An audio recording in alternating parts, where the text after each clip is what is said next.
I am going to introduce you right now, Brian. Real excited to have you here, and you can take it away from here. I just before we get started, or you can lead with this. Can you explain your position, how you got there with the Saginaw Spirit, and so how you got there, and what your Sure. position is? Sure. My background is actually the business side of sport. Went to University of Windsor for my kinesiology degree and did a master's in sport management. So really cut my teeth on the business side. I was worked for a year or did a year-long co-op with the advertising sales department with the Red Wings. So really on the sponsorship and the business side. And then it was kind of serendipitous. I had one of the owners from Saginaw reach out to me because the team was moving from North Bay to Saginaw. And so I was one of the first hires on the business team up in Saginaw. And we had 4 months to build the franchise. And that's kind of, I cut my teeth for, the most of the next decade. I had a chance to work for my hometown team after that. With Sarnia, I was vice president of business operations with the Sting from 2012 to 2015. And then when they had the ownership change, I thought, you know what, I need a change. And I kind of stepped back. And one of the crucial things, and as you were telling your story there, I was thinking to myself, is just how small the hockey world is. And, it's just how you and I know one another through Dalton, and we got throwing names back and forth, and we know several people in common, and that's how it worked out. So building your network is crucial. I don't care if you're a player or if you're in the business side or you're at any capacity in hockey. Build your business. Always be open to meeting other people and trading ideas. Don't be scared to meet and interact with people and share ideas. And then at that point, I was done in Sarnia, and I had a good friend of mine, Dave Drinkle is his name. He was the assistant general manager up in Barrie at the time, and he got the general manager job with Saginaw in 2012, in 2015. And he called me up and said, listen, him and I had enough hockey conversations. I was a hockey nut. I know I was on the business side, but I lived and breathed hockey.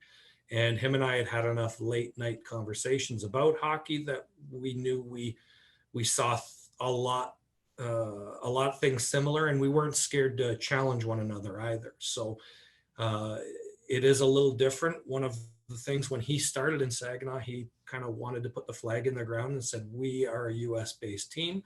We need some type of US talent on our team. And that's was one of the first steps. And him and I kind of laid out the path there. And I was in charge. I was brought in basically to help evaluate and recruit, US players.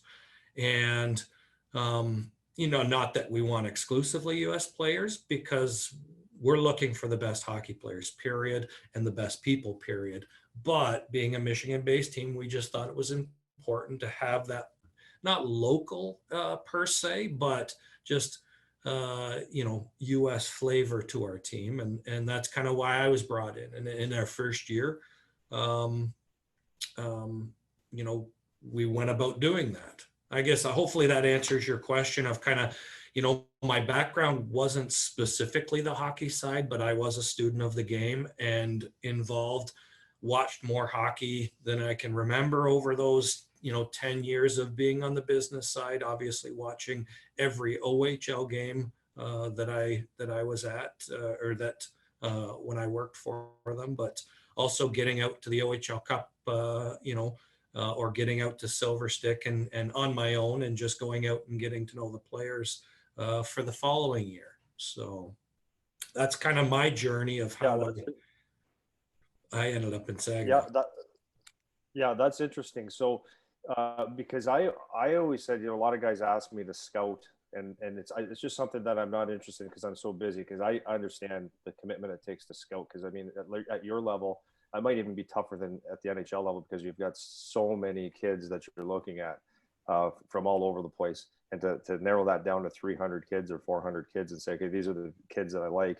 That's a tough job. So scouting itself is an incredibly tough job. And so I would like to ask you, so as you started getting into scouting, how did you have a knack for it right away, or was it kind of difficult to?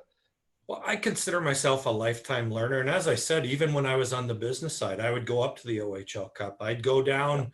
I remember when Dan Halliburton was the head scout of Saginaw. If he was in Saginaw, I'd go on a trip with him. I remember going watching Bobby Ryan play with Detroit Honey Baked at that time. Or, Right. you know, I would get out and watch hockey, and I enjoyed that aspect. I enjoyed the challenge of, you know, not just, you know, challenging myself to learn, you know, to learn what to look for, but you got to train your senses too. And really, you know, my gift, if, you know, it's important whether you're in any walk of life to be able to self-evaluate and, you know, one of the things that I knew I was good at just from my business background was building relationships. And I think that is a big job of a scout. It's not just about going and sitting in the corner. A lot of people have this false sense that it's about going and sitting in the corner and freezing your butt off and just watching games. And that there is a aspect to that. You know, you got to have the long underwear on, and you got to get into the community rinks, but it also is about building your network and getting to know people, because at the end of the day, for me, how I see scouting and the draft, to me, it's a battle to get more information than the next person on every player in the draft. And that's, to me, that's the only way to really dig down and not just understand what your team might be looking for, but understand, you know, what type of, not just player, but what type of person, what type of background, what type of human you're trying to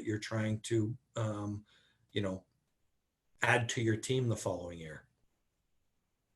Yeah, so that's actually leads right into the next question I was going to ask you, because obviously as a scout and as a manager of a team, you're looking for the absolute best player that you can get, but also the best player that fits on your team and to make your team better. So how do you, because you need a good player, you need and then you have to do the background checks. And how important is that combination of finding the best player, one that fits on your team, and finding a kid and or maybe it's even a family that fits what your team is all about? A big thing is having your organization. You need a good leader that make sure that each of the segments of the team work together. Because at the end of the day, that's going to determine success. The coach has a unique challenge, and I had a great conversation with him last week. Actually, there is not many people that could be a head coach in the OHL, and it does take a certain strength to be able to manage just all those balls in the air and keep kids motivated. But just that type of communication, it's good to understand what your coach is trying to do. And, you know, we obviously have our stable of scouts. It's a lot of times they won't have direct access to the coach or the coaching staff because the coaches work with the team either in Saginaw or on the road and grinding for, you know, development, grinding for results. And the scouts are, you know, scattered throughout Ontario and United States watching minor hockey games. So the crucial thing is making sure that your leader, and in our case it's Dave Drinkle, the general manager, is able to he talks with Chris every day, and for him to be able to understand and those two to be on the same page for just what how we're trying to play, players that fit within our system, even going specifically regarding position, what fits into our team as defense, what fits into our team Like, what aspects do we need? And for the general manager to be able to then facilitate that to the scouts, whether it's at our when we have our conference calls, when we have usually we have a big meeting at Silver Stick, and then again at a tournament, whether it's up in Peterborough or at the OMHA's weekend, and then another one kind of at OHL Cup. But for him to facilitate down to the scouts, because everybody has their own understanding of what makes a good hockey player and what they like. But at the end of the day, it does matter what you like, but what overrides that is really what are the coach and the general manager trying to do, and what systems are we trying to play, and what players then plug into that system best. I think really one of the gold standards, or a couple gold standards in our league is there's no arguing with the success that the Hunters have up in London. They do a very good job up in London, and they obviously do a good job of communicating to their scouts what type of players they want. But going back a few years in Sault Ste. Marie, when Kyle Dubas and Sheldon Keefe arrived on the scene, they were really, it was so obvious, the culture that they changed and the style that they completely changed how Sault Ste. Marie played and what they were looking for, and even what they were drafting.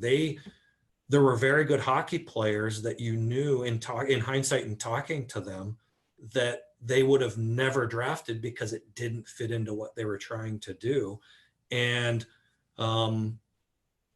I guess my point is you just need to facilitate that from the top of your organization all the way down to the bottom, because, bringing in a specific player might be a really good player, but just doesn't fit into what you're trying to do from an offensive or a defensive standpoint, right? So just understanding what your organization is trying to do and what your coaches are trying to do is crucial for success. Yeah. So before going to the next question, when you're looking at a player and you see someone, okay, I identified this person as someone that fits our mold of a player. Is it from there that you start going deep into the family life and the background checks, or because I'm assuming I would think that you're doing a lot of due diligence in that area, and that can maybe make or break it for a player. I'm just guessing. Yeah, absolutely. Every year there are just some indications, or some flags that pop up with certain players that, I hate the label bad kid. I don't necessarily believe that, but if one of the challenges with here in Saginaw is, for the most part, it's not hometown. We do have a hometown kid on the team, Mitchell Smith, this year, but for the most part, they're from out of town, whether it's down in Michigan. We have a Pennsylvania kid. We have, a lot of Ontario kids. And so they're away from home, and a lot of times they're 3 or 4 hours away from home. So if you're going to bring them that far away from home, and you can't be with them 24/7. So you do have to have some type of just character in their background, and understand that they're mature enough that they're going to make good decisions. They're focused on their development and themselves as hockey players and as people, and they're going to do their schoolwork. I handle the high school as well. They're going to do their schoolwork. Even when they're on the road, they're going to show up on time. They're going to follow the rules. And it's just some young men are more prepared to do that than others. And especially at 16 years old. So again, I hate the label bad kid, because but just some are mentally more prepared to handle that at 16 and 17, and some will get there, but they won't get there till they're 19 or 20, right? So it's understanding what what young men are mentally prepared or mature enough to be able to handle those challenges, because as you know, that first year in the OHL is, or junior hockey in general, it is a challenge when you're going up against guys that are 2 and 3 and 4 years older than you, and you're maybe not getting the ice time or special teams that you're used to, or you're not even in the lineup on a day-to-day basis, and it takes a special kind of player to just be mentally mature enough to not be happy with it, you know, those challenges, but just to understand that, to learn the grind. I guess at that point you're learning the grind. You're learning the grind, and again, you're not going to be happy with the grind right away, but it's part of the process, and you've got to learn to accept that it's part of getting better, part of development, and it's not going to stop. This is kind of the first year of it, maybe, that a player has seen, but it's not going to stop throughout their career if they truly want to make hockey their vocation or give their best shot, right? Yeah, absolutely. You know, that's one of the things I try to instill in every kid that I teach. And, you know, and if parents ask the questions or want to listen, that's one of the things I try to impart on them, is to understand that this is not an easy job. Like, this is not an easy business, and your heart will be broken, everybody, because everyone thinks that they're just good enough to get there and don't really understand the commitment that it takes. But so as a family, if you had a 15-year-old son that was getting drafted, or even younger than that, as a dad or a hockey guy, how would you go about, if I don't know if you can answer this question, but how would you go about preparing him mentally, physically, to encourage him to get to his dream? If you can come up with something there. If I could boil it down, and you and I have had some conversations, and you know, I think it's great to have parents supporting. That's the only way that you know, young people are going to be able to really, you know, they need help setting their goals and setting their dreams, and really kind of, you know, learning in their teenage years. But I think one of the things a lot of parents, a good lesson would be, they need to teach their young person, I don't care if it's a boy or girl, I don't care what sport, is to advocate for themselves. You know, there's a lot of times where you'll and I'm sure you see this at the minor hockey level, where it's always the parents doing the talking. It's always the parents asking the question of, well, what's happening? You know, with this. And I understand that young people might have a challenge, and young teenagers have a challenge with that. But to have them talk to the coach and have them advocate for themselves, have them talk to their teachers, you know, even if you're there to support them in the meeting, I think that's great, but have them do the talking. And it's painful as a parent. I'm not a parent myself. I'm a VIP uncle. But you know, I've been in the business long enough that I can even see when we're sitting with families, and you know, if the young man is answering the question, I know that maybe the parent's thinking to themselves, I might have answered it a different way, or I might have said it a different way, but that's part of the learning process, is for that player or that young person to find their voice and to advocate for themselves, and to be able to ask questions and develop those communication skills, because it's going to serve them well, not just in their hockey career, but in life, because life is a challenge, and hockey, you know, hockey is it's a sport, it's to have fun, but for the ones that want to be serious about it,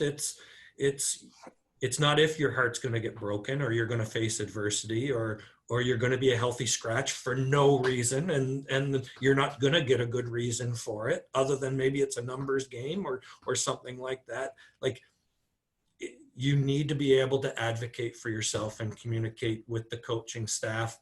Do you see that at all in kind of in your day-to-day and interactions with hockey players?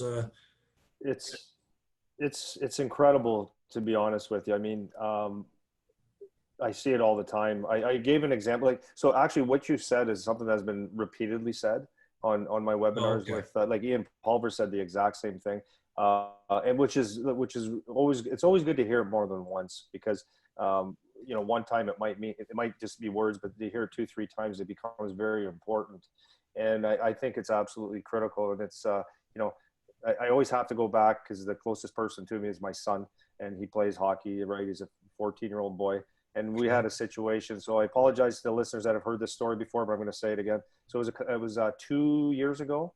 He was playing, and he grew up as a D, because it's a funny story why he grew up as a D, because like Dalton and Ekblad were all right-handed D. Ryan Ellison, these are all guys that I worked with. Sure. And he heard as a little kid, he heard that being a right-hand D is hard to find, and he's a right-hand shot. So right away, when he had his little curly blonde hair, wanted to be a D. I want to be a D in the NHL, right-hand D. So anyways, he was a D up until Pee Wee, and the coach, because he's got some offensive, he's pretty somewhat gifted, right? So he had the coach in Pee Wee, I believe it was, asked if he could be a forward. So he came home and he was just torn. He goes, Dad, he said, it's up to me. So he goes, I have my reasons why I don't want to be a defenseman anymore. No, they moved him forward, and then he moved him back. He wanted him to go back to D because they needed help on D. So he goes, but I have my reasons. I said, well, let's hear them. So he's sitting there and he had tears in his eyes. He goes, Dad, I worked so hard this summer to become a forward. I worked on my shot, on my stick handling, and all those little things. So these are my reasons that I want to be stay at forward. And I feel like I'm around the puck more, and I feel that's more like my game. I said, okay. So we'll talk to the coach. And I said, we'll go in there. So, and you're going to do the talking though. So he went in there, and there was 4 adults, and I was nervous for him, but I was so proud of him. So he said his points. He was tearing up, and the coaches looked at him and they said, you know what, Charlie, those are great reasons, and we'll keep you as a forward. So he felt a lot better from it. So like, I agree 100% with that, is let them have a voice, and they're not going to say everything perfect all the time, but it gives them, just like I was telling you earlier about just doing the technical side of this. If I don't do that, I don't get better. Yeah. So the communication piece is huge. And then at some point you have to have that confidence, or face the fear of going to talk to a coach or speak to a coach that you feel like you have a point to make, and you just want to understand, and you don't want to keep that inside. You want to be able to communicate. And especially in today's day and age, people are much more understanding than when I played in 1980 in the 80s. You know, we didn't have a voice, but now it's a much better place to be. So I encourage kids to do that, and I encourage parents, exactly what you said, let them advocate for themselves as much as they can. Sure. You know? And I know just from internally, like, our coaches' doors are always open, and it is a different day and age, and you know, there are better communicators. There's getting to be better communicators in the coaching positions, and you know, knowledge of the game is just one aspect of it. If you can't communicate it, or if you're threatened when one of your players asks you a questions or challenges you on a certain strategy, you know, you need to be able to have a mature conversation and yes, communicate about it, not you know, just yell and scream. So yeah. I know our coaching staff's doors are always open, and it's a unique challenge. You have 22 individuals in the locker room. Everyone's a little different, and you're trying to manage that, and you're trying to look for signs to see if, you know, one player might be struggling. And I think parents need to be empathetic of that too, that a coach is trying to manage a lot of different players, and you know, it's sometimes they might miss things, and it doesn't mean they don't care. It doesn't mean they don't. That's why communication is so important. And a player's ability to maybe communicate with a coach and you know, make them aware of something they might not know, right? So right. A certain challenge or you know, and not just on the ice, but off the ice as well. You know, there's more challenges off the ice than there is on the ice. So yeah, absolutely. Absolutely. And I have a question for you as far as the hockey goes on. But then I do want to talk about like on the ice, off the ice, body language, how they present themselves and stuff like this. Because I want the parents and the kids to come out with this and saying, okay, what I would like to play in the OHL or wherever I want to play, and I want a scout to notice me. So I'm going to load this up for you. Okay. Okay. As a scout, I'm assuming, because I'm not a good scout. If you watch a hockey game and you see the offensive player that sticks out like a sore thumb, like, wow, that guy every shift he's doing something offensively, I'm assuming that's fairly easy to scout. Maybe on a more difficult side, you're looking for, let's say you've got a third line guy that just finishes his checks, got the clean exits out as a D or a forward, not so noticeable. How do you scout that? Or I'm going to go back a little bit here. What about that offensive guy? You see the offense. Is it good enough? Or do you see he just lacks so much over here? I don't think I can fix it. And then included with that, just to load this up big time, is playing on a good team that important? Or does it make them blend in too much? Or do you notice them anyways? Can you see who the best guys are and why they're the best? And then conversely, playing on a poor team, does it hurt you? So if you can remember any of that, I'll give you a high. you know what? We'll have to step back and unpack that a little bit. Okay. But I guess the first question, really was just what you asked that, the best guys are probably, relatively easy to see and to scout. Yes. Right. The best players are pretty easy to see. When I saw Cole Perfetti play for Vaughan in his minor, actually I saw him as a major bantam playing up with Whitby. Right. It was obvious he was the most, at least on our board, the most skilled player. And when I went and saw Bobby Ryan 25 years ago, or I guess 20 years ago, but that one was fairly obvious. The best players do jump out, but they're few and far between. Most of us were never like that, or have a hard time relating to that. That's a unique situation. So I guess you kind of flowed that into, what are you looking for? And everybody might be looking for something a little different, but I'll boil it down to this. The game has become so skilled anymore. At even it's funny, if you take I remember when Jimmy Devellano, senior vice president with the Red Wings, bought into our team. He's one of the minority owners of our team. He was living up in Toronto, and he joined our head scout for a few games to watch. It was Jack Hughes this year, so he went and watched the Marlies play. I don't remember who they were watching. Ian Mahar was our head scout at the time. He's the assistant GM in Hamilton now. But Jimmy D came back, and he just couldn't believe the skill level of minor midget hockey because he hadn't seen a game in forever.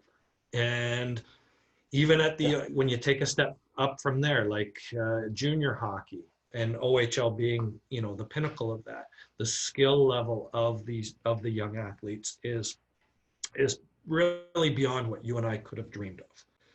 I think, 20, 25 years ago. Yeah. No, it is. I've seen it evolve over the last 20 years myself. Yes, and I am getting to a point here, so you'll have to bear with me. Yep. No. So the skill level has got to the point where if you give players time at the OHL level, they will pick you apart. So the general overall. So really, how do you counter that is you have to be tenacious in your puck pursuit. And that can go back to minor midget, as far as players being tenacious on the puck and working hard and players that have good motors and are tracking properly, not just tracking for effort wise, but tracking properly on the back check. that is a big part and that's something that players can control, is just their work ethic and their motor. And it is noticeable as a scout if you keep noticing a player out there that's always stripping pucks, or always tough on the puck, or always putting pressure on the opposing D, and creating turnovers. That's noticeable, and that simply goes back to, and it's a combination of things like brains and skating, and there are skills involved in that. But just when you boil it down, the work ethic and the desire to do that, that's a big thing, I think that is noticeable. That's if you keep seeing that over and over again, and those are skills, that might be less noticeable, and not everybody is necessarily looking for it. But to me, that's a big thing that players themselves can control. You can work on your skating and your edge work, by working with people such as yourself. You can work on your shot just by doing, shooting 500 pucks a day or a couple hundred pucks a day.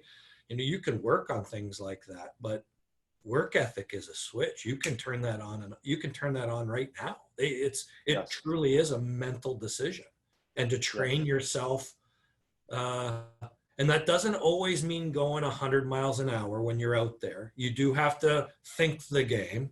It's, if you F1 and F2, if you're F3, you don't want to rush in and create pressure for pressure's sake. And then the puck gets behind you, and you were tenacious, and but it was great. You showed good work ethic, but it wasn't the right decision. So I guess there is a combination there, and that maybe evolves into the kind of the next thing you're looking for is just players that understand the game and have not just an intuitive nature about the game, and hockey sense is kind of a key word right now. It's a hot button word right now, but just understanding what that means for a defenseman, what that means for a forward, centerman, or winger, and really, finding players that really are students of the game and understand the game, right? Right. I've got, I'm going to ask another question with that though, but we've got a kid on my son's team. I'm not going to name him here, but he, honest to goodness, might be the best forechecker I've ever seen in my life. Mm-hmm. So I'm going to give you his name after, because like very, very, very impressive how hard this kid works. Like, it's phenomenal.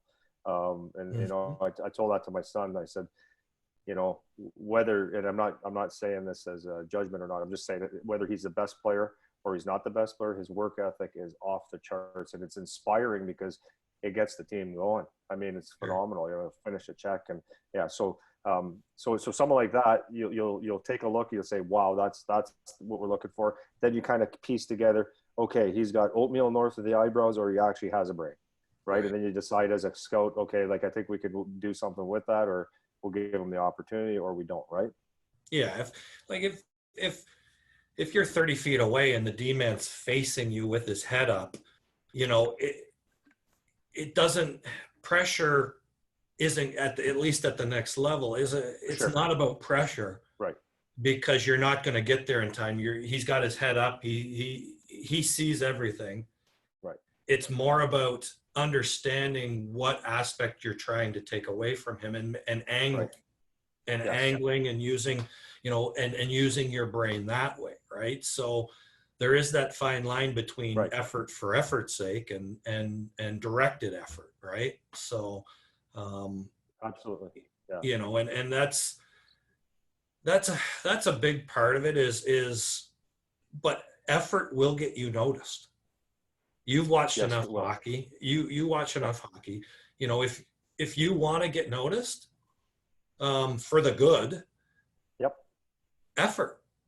After that, it's up to you to show. But when you get their attention, they're gonna look at the other aspects of your game. But if it's simply about, I want to get noticed, effort. That's noticeable. I guess that's the easy way to get or easiest way to get noticed, and it's totally under the player's control. Yeah, So, fantastic. after that, you're going to have their attention. So they're going to, uh, they're going to look at the other aspects of the game, both strengths and weaknesses, because everybody has weaknesses. Yes.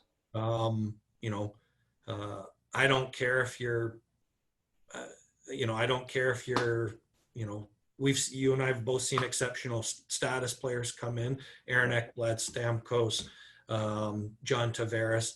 There was weaknesses in their game, Absolutely. so, Absolutely. or things they needed to work on. Yeah, no, absolutely. And I remember when John Tavares came into the league, the big talk was his skating. Well, you know what he did? He went and got the best skating coach in the world, and he worked all summer on his edges and that. And once he joined the NHL, after his first year in the NHL, that was after he was in the NHL too. Yeah. He worked on his skating. Well, for the last 7 or 8 years, or since his rookie year, you hadn't heard a lot about his skating challenges. That was never, I hadn't heard about it anyway. No, and you don't see it as a hockey observer. You don't see it. No. And I think the crown jewel of that might be Sidney Crosby. And I know we're talking about, elite level players, but the point, understand the point. The point is even they are evaluating their own game. And it's so crucial to have an honest evaluation of your own game. That's another thing that a player can control is understanding their own game and be honest with yourself. You know when you played a good game, you know when you played a bad game, or when you had a good shift or a challenging shift, but you got to be honest with yourself too, and not be scared to be honest with yourself. It's and from a parent standpoint is help your son or daughter evaluate their own game. Don't just tell them how great they played, but just I like how when you sat your son down, it was about him telling you, not about you telling him. Absolutely. About why he should stay forward. Absolutely. It's about asking questions and getting them to be able to get the wheels moving, and then be able to, put the sentences together and communicate that right. So, because believe me, from a coaching standpoint too, like, again, going back, and I know I'm on a bit of a tangent here, but going back, being able to communicate with your specific coach, whether it's a D coach or whether it's a forward coach and you're doing video, you need to be able to articulate your questions. What should I have done here? Was this right? Yeah. Was this, what are you seeing here? I don't think this was the right play for me. And having an honest dialogue back and forth again, and I said advocate for yourself earlier, but at the end of the day, when you boil it down, it's about communication skills. And right. But I guess I've on a bit of a tangent here, Andy. No, but, it's all good. It's all good. It's actually to add to that. I was talking to so last night I helped out my son's team run a practice. So it was good. And then I love these kids. I mean, honestly, we've got 18 kids on this team, and you typically you get a team and you get a couple kids. You're like, I don't care for this kid. This team is unbelievable. 18 beautiful, hardworking, nice, respectable kids. That it's a dream team. And the parents as well. They're just great parents. So it's very enjoyable. That's why I enjoy helping them when I can. So I was talking to them last night about about this thing. I have this thing that I talk to kids about, and it's more from a mental aspect of it, like in between shifts, just to reprogram yourself and just forget about the past, forget about the future, just stay in the moment. And what I tell them is that you should all have 4 to 6 things, but so let's say 5 things that they feel makes them a good hockey player. So, like, because not everybody can be a goal scorer, not everybody can be, whatever. So what are 5 things? And I try to do things like, winning a face-off, like you said, tracking back hard, the little things. You get are 5 things, and if you get 2 or 3 done every shift, you're having a good game. But it gives you a chance to reevaluate. Okay, this is what I'm good at. Okay, I got these 3 things done that shift. That was a good shift, and it keeps your confidence at a high. So maybe one of the things people can do is actually talk to someone that they value their opinion, and not worry about the goals, not worry about that kind of stuff, but worry more, no, be concerned more with those little things that make you a good player. So that's the way with a lot of players too. Absolutely. If And you don't, parents can help with that. They can help direct their kids as well. yeah, if So you go don't ahead. understand yourself as a player and what you are, then you're going to have a hard time getting better and identifying things that you need to get better at, right? So, yeah, that's definitely an Absolutely. interesting part. And I guess to build on, I guess as a scout uh, when we're in a rink, you asked me how do you get people's attention, and we talked a little bit about that. But just be careful when you do get. There are negative ways to get a scout's attention as well, and that's Yes. if if you're going down the wing and you shoot a puck and you shoot it high over the net and you throw your head back and try to show everybody in the arena that you're not happy that you missed. Well, everybody in the arena knows that you weren't trying to shoot it over the net, and have some confidence in yourself that you're going to get another chance. That wasn't your one and only chance during the game. Just keep playing. Or if they're going off the ice, and believe me, we watch the benches. We're either sitting behind the benches or across from the benches, and you're watching players as they go off. You're watching, especially one of the big things as scouts is we're going to see you play a lot. It's every night there's going to be somebody there watching you, and that's not to put pressure on. But my point is, just because everybody has off nights. Just because you have an off night or an off shift, it's not the end of the world. Any scout with the worth their weight in salt is going to see they're going to be a grinder themselves. They're going to be out to the rinks and watching your regular season games and watching you night after night after night. At least they're going to see you play anywhere between a dozen and a couple dozen times throughout a year, right? So, and absolutely. that's just the area person. So I guess get noticed for the positives, and just be careful of getting noticed for the negatives, because we are looking for that as well, and it's not to write players off. But it does go into our notes, and it is maybe a question we'll ask your coach, or ask yourself directly as a player. We'll ask players about that. So there are positive ways to get noticed. There are negative ways to get noticed, and you need to understand the difference.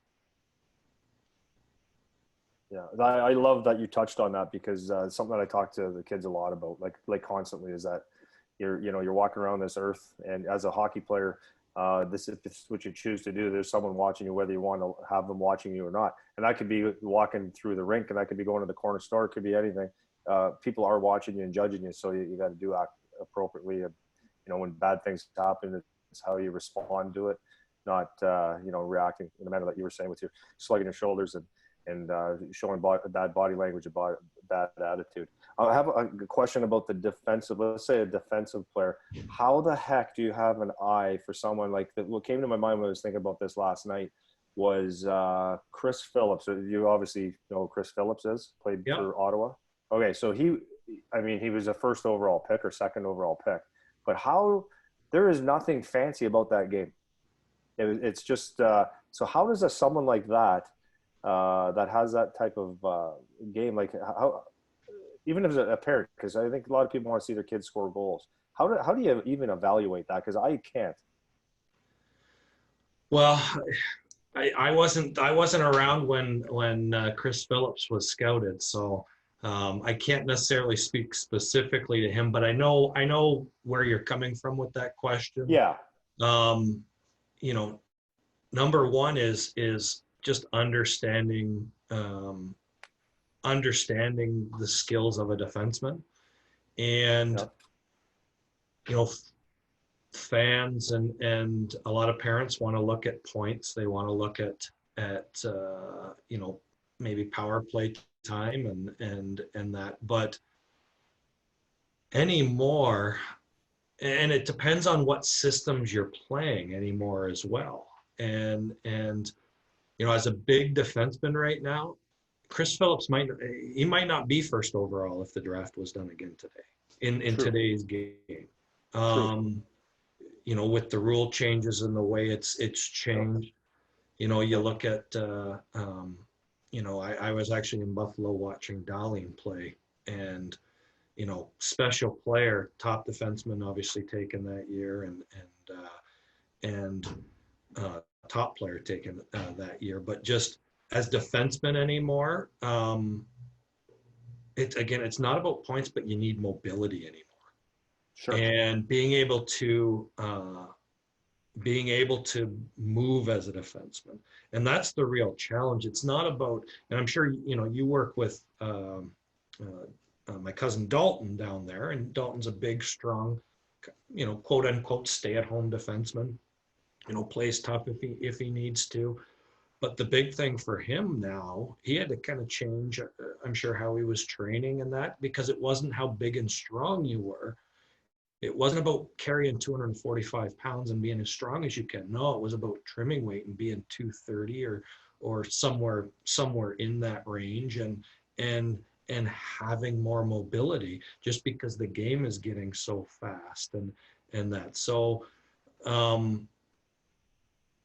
and I love scouting defensemen. That's the aspect I really enjoy, and I love getting down at the glass and seeing how a defenseman makes decisions under pressure anymore, because that's at the next level. Yes. You're always going to be under pressure.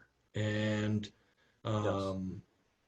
So, and the other thing I said was mobility. It's you can still be a stay-at-home defenseman. I hate that term. I guess I want to take that back. You can still be a big, strong defenseman, but depending on the system that you're playing in, you do have to have a lot of mobility. You do have to, you can't just hang back and let your gaps get out of control. You have to gap up quick, because if you let the forwards, a lot of times you got to play defense before they get going. And even, the last few years, the big thing was defending forward, right? It's about closing that gap in the neutral zone, angling them out, and kind of snuffing the play out before it starts. And so I guess in that respect, this kind of a stay-at-home defenseman in this day and age, as you move up, it's the traditional sense of a stay-at-home defenseman maybe is dead, but you can be a big, strong defenseman, but you have to be mobile. You have to have a good brain. You have to be able to make decisions under pressure. And I think this is an underutilized aspect of it, is a lot of times for a defenseman, it's just make the easy play. Make the 5-foot pass. It's not about, it's not necessarily about outskating anybody or feathering an 80-foot stretch pass up the middle and that.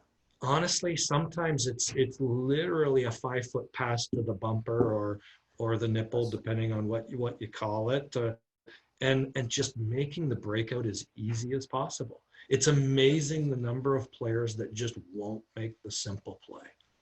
Yeah, it's a very frustrating thing. I am so glad I asked that question, because I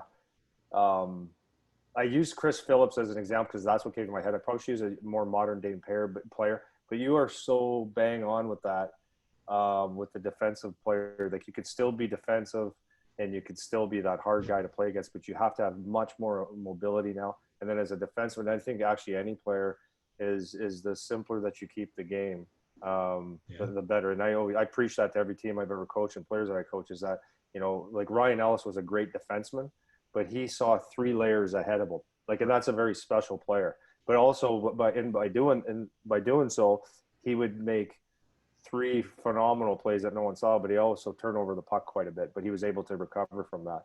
So it was encouraging for me from you talking about that, is I just got educated a little bit there to continue to do what I do with defensemen, because that's what I try to do is you can't do enough puck recoveries and retrievals and footwork and just quick hands coming, quick passes coming off your hands, creating deception when you do things like that.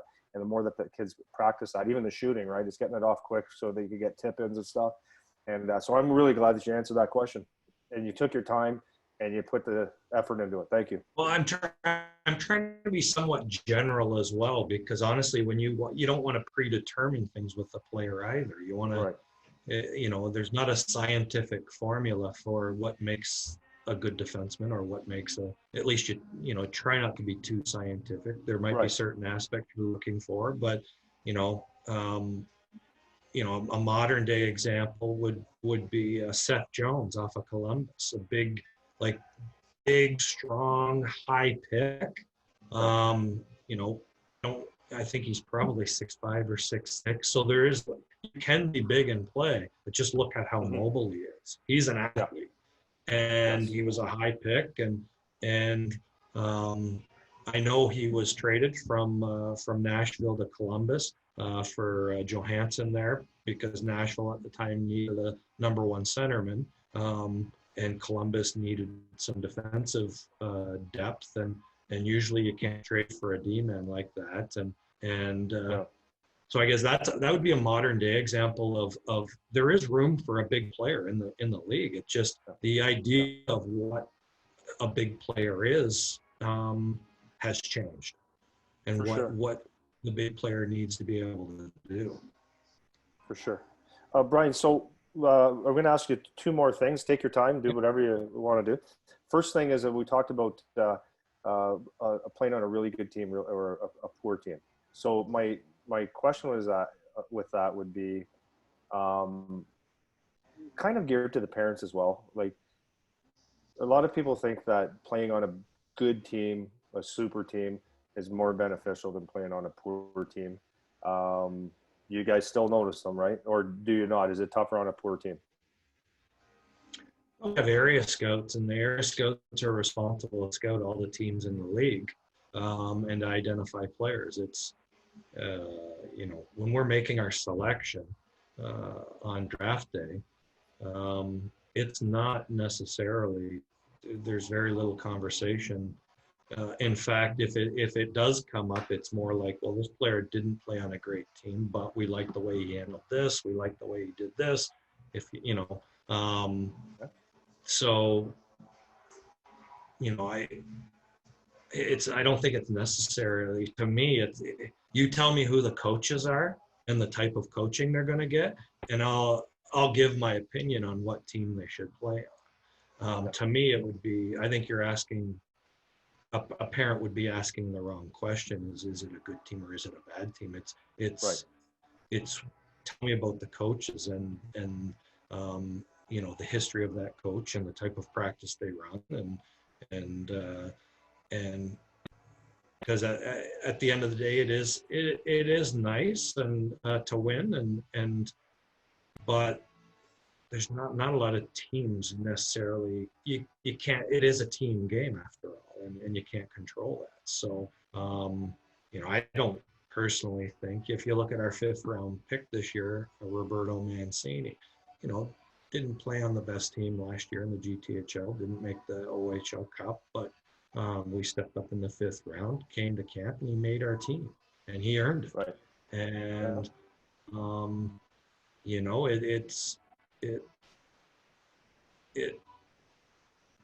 I don't want to tell parents what to do. It's not necessarily my job, but we as scouts, it would be part of the conversation of just what the overall team looks like. But we know that. We know when a team is good and when a team is bad, and that's, if you're on a good team, sometimes that's used against you too. If the team's too good and doesn't face any adversity throughout the year, there's question marks that aren't answered there either. So, or if you're on a really good team and you as a player don't develop throughout the year because it's too easy, then what good is that? That's, you get some ribbons and some trophies, but you know, at the minor hockey level, you do have to develop, right? Absolutely. Absolutely. That's a great answer. That's kind of what I thought too. So before we go, because I know you're a busy guy, it's scouting season, you probably got reports to do. We're going to talk about the Saginaw Spirit because, and I was honest with you when I talked to you about this, and I'm always just going to be honest. I said, if you were to take my son and it's Erie, Flint, or Saginaw Spirit, and you're looking at my son, I would have, I would have some concerns being an American market, you know, the school and everything. How do you overcome that? Because I've been to Saginaw and I've been to all these places, and I think they're great organizations, but how do you overcome that? Because I'm sure that's a question that you get from people. Well, a big thing is getting people to town and just informing them. I do handle the schooling, as I said earlier, for our team, and our players go to a bricks and mortar school. It's Heritage High School. It's an IB accredited school, and we have a education consultant that's a math teacher right at the school. So I'm actually going to go over and see her this afternoon, because we have a study hall this afternoon, because our team was on the road this weekend and we missed a couple days of school late last week. So we have a study hall. So having her right at the school, that's an advantage. I know that's, I guess I don't want to speak for the other teams, but I'm sure she interacts with the players on a daily basis. And can you hear me? Can you still hear me?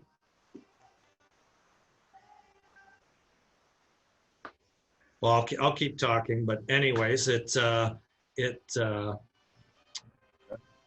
having the education consultant right at the school is integral. And Yeah, you know, but yeah, the internet starting to go. I can't hear you, but so I guess having the education consultant right at the school, that's a big part of it. And then the idea is that the players graduate from their home school, and at the end of the year, you know, transferring back to their home school and graduating from their home school. So our education consultant talks to the homeschool advisor or the homeschool academic advisor, and they work it out so that the classes that they take here in Saginaw transfer back and they get credit for at their home school. And at the end of the year, they graduate. So, all right, are you back? Are you back? I'm back. Unbelievable. I don't know where we left. Text you. Are we? I don't know. We were talking about the education. Okay, I'll start again. Yeah, sure. We actually all our players go to a bricks and mortar school, Heritage High School. It's an IB accredited high school here in Saginaw, and our education consultant is a math teacher right at the school. And every team, I don't exactly know the specifics how every team does it, but every team has to have an academic advisor or does have an academic advisor. And it is advantageous for ours to be a math teacher right at the school. She interacts with our players on a daily basis. In fact, I'm going to catch up with, her name's Pam. I'm going to catch up with Pam and our players this afternoon, because we're actually having a study hall because our team was on the road. We had a long road trip at the end of last week, and they missed a couple days of school. So we're going to catch up and hopefully get them back on track there. But the idea is that we want to work with whatever the home high school is. So, you know, we'll use your son as an example. You know, is it St. Anne's or whatever high school in Windsor? He goes to Essex right now, but yeah, St. Anne's is popular with a lot of the kids. Goes to Essex. Our education consultant and the counselors at Heritage would reach out, touch base with your homeschool counselor. They would coordinate a plan for the year, so what classes they're going to take in first semester, and that will transfer back home in second semester. The idea is line it up so that when our season is done, they can walk right into the school back in Essex and kind of pick up where they left off. We do, for most kids, it's a combination of bricks and mortar classes and online from the home high school or from Heritage that transfer back easily, just because that's what the home high school wants. We work with the home high school and making sure that the player is academically eligible to graduate from their home high school. And there's not a cookie cutter approach. We handle each player individually because it depends on what the home high school wants them to do as well. So the goal at the end of the day is for them to graduate from their home school, and unless there's a good reason for in years past, I know Brendan Sod ended up and Vince Trocek ended up staying. I think our season went so long that they decided to stay and finish the year and graduate from Heritage High School. But it really is a customized plan, and we do work with the homeschool. The nice thing in this day and age is with the technology that exists and as advanced as a lot of the schools are, you can make it work. So, and